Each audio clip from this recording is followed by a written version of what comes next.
How we doing, everybody? Duncan Deli here, and today we're going to go over the new post-launch update to NHL 24 and how these changes are going to impact the game we're going to receive in October.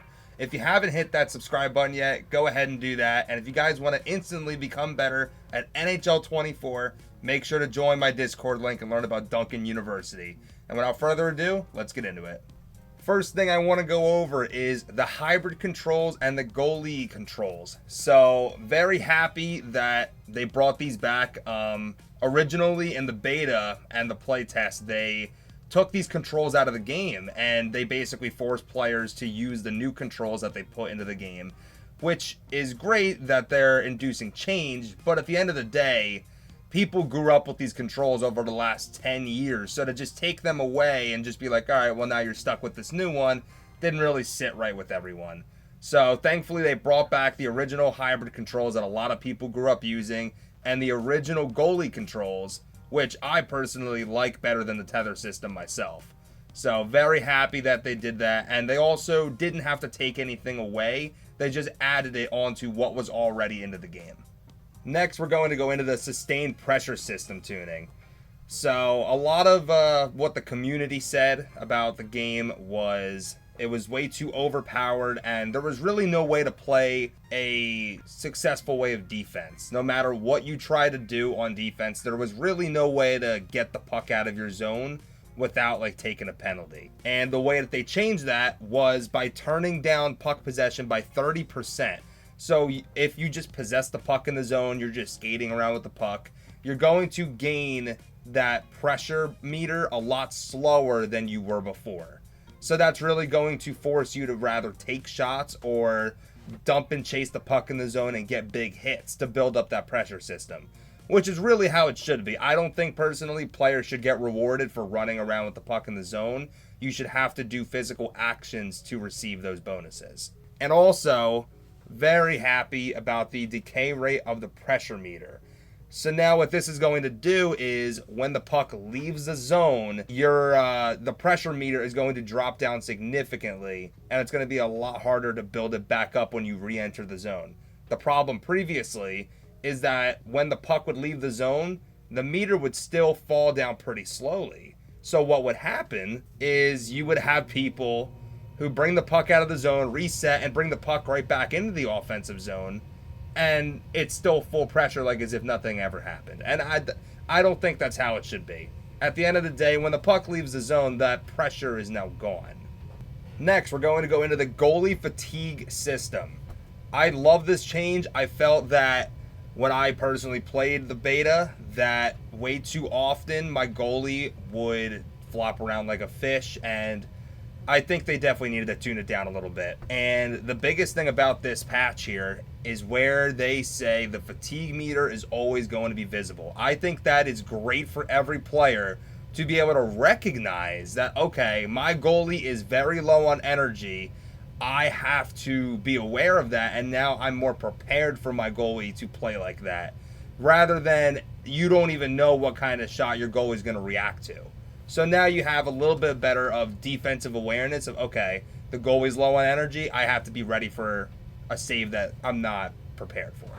Also, the way that the goalie now recovers energy, previously it would only be when the puck crossed the opposing team's blue line. Now it's going to be changed where when the puck leaves your zone, right in the neutral zone, they will immediately start to recover their energy, which I think is great for the game. It's going to result in less randomness, and it's definitely going to help the better player win, which is how it should be. Next, we're going to go into physics-based contact. So a main issue that a lot of the community was giving back, the speed of hip checks. So for example, if you're using the total controls, it is the button X, or if you're on PlayStation, it would be square.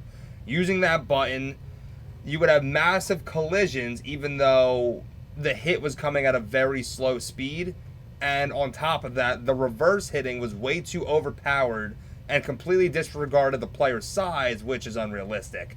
So you could have someone like Patrick Kane skating down the wing, reverse hitting Victor Hedman and sending him into the boards.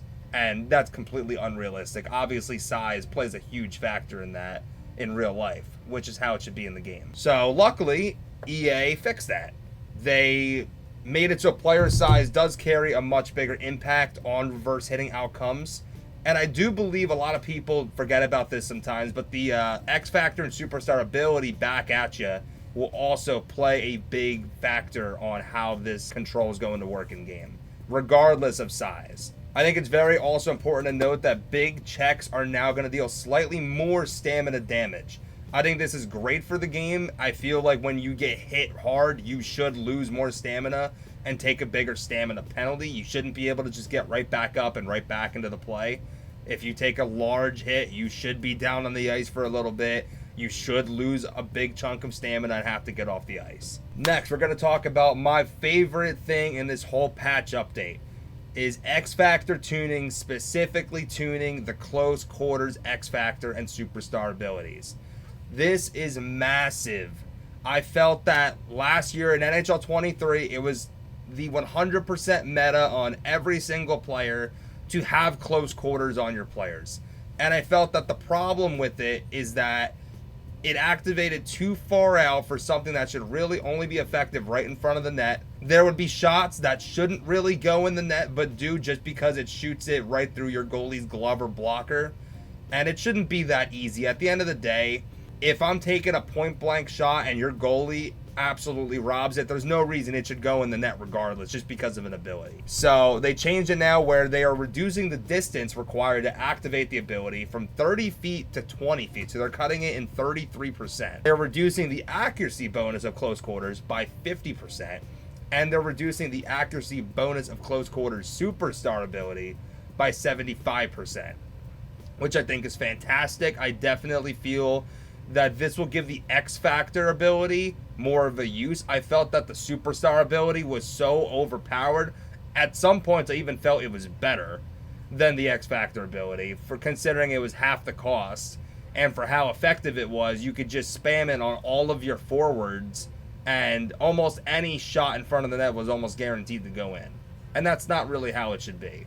Another huge change they are making to 1v1 and 6v6 is going to be the poke check. This was something I definitely felt was a problem, and not in a bad way, because eventually I would get used to it and adapt to it. But I definitely noticed it was becoming a lot more difficult to poke check people at the blue lines because of how much your players would slow down and lose their speed, especially against players like McDavid or McKinnon.